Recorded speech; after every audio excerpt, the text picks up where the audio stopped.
My name's Skip King. I'm with T-Bird Archery, and we're here at the 2019 ATA show, and we have the Modular arrow saw. Modular arrow saw has an 8,000 RPM motor on it.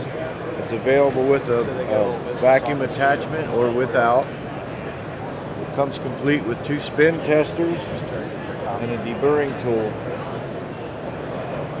New for 2019 is an arrow squaring device, which after you cut the arrow shaft off, you can place it in the spin testers and just push it against the abrasive disc, and it squares the end of the arrow shaft up. And it's ready for gluing the inserts in.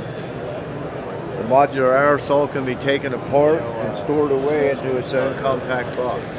It's available through Lancaster Archery and Kinsey's, our major distributors, or it's available online on our website.